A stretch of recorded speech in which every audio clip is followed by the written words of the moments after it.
Depuis des millions d'années, les éléphants et les rhinocéros marchent sur la Terre.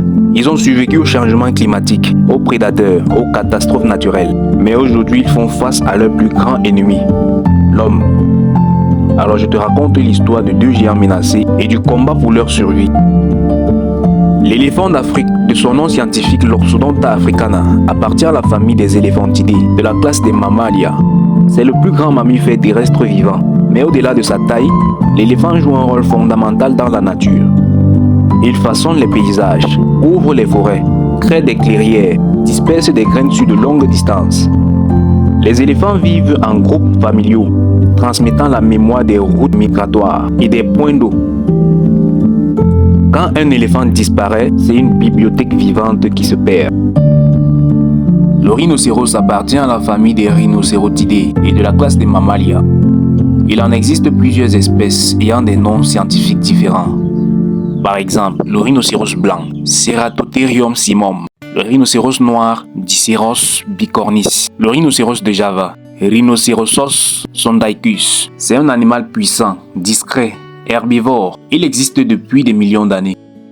Autrefois présent sur de vastes territoires, il a aujourd'hui disparu dans de nombreuses régions d'Afrique. La raison est simple, le braconnage pour sa corne. Cette corne faite uniquement de kératine, comme les ongles humains, est au cœur d'un trafic international illégal. Malgré l'absence de toute preuve scientifique de valeur médicinale, elle continue d'alimenter des réseaux criminels.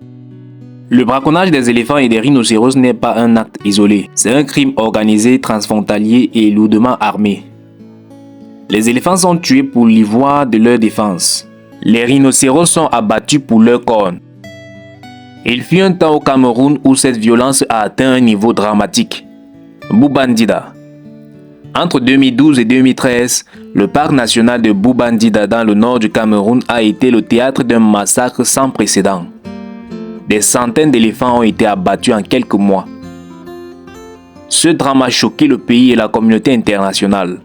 Boubandida est devenu le symbole de ce qui arrive quand la protection échoue. Le Cameroun abrite certains des plus importants écosystèmes d'Afrique centrale. Parmi eux, nous pouvons citer le parc national de Boubandida, le parc national de Ouaza, le parc national de la Lobeke, le parc national de Nki, le parc national de Campoman, la réserve de faune du Dia, classée patrimoine mondial.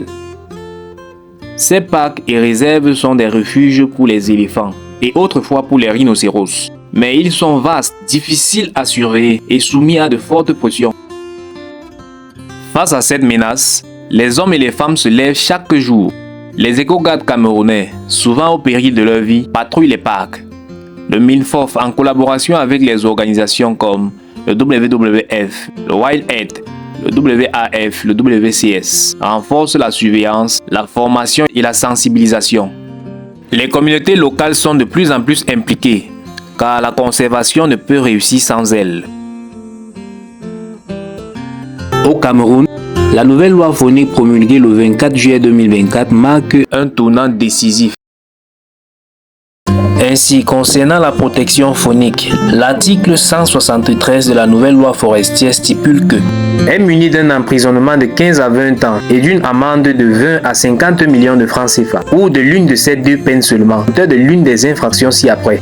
L'abattage, la capture, la détention ou la commercialisation d'animaux intégralement protégés du territoire national. La détention et ou la circulation sans autorisation à l'intérieur du territoire national d'animaux intégralement protégés vivants, de leurs dépouilles ou de leurs trophées. La commercialisation des espèces intégralement protégées vivantes, de leurs dépouilles ou de leurs trophées sans autorisation. La loi envoie donc un message clair. Le braconnage est un crime grave contre la nation. Les éléphants et les rhinocéros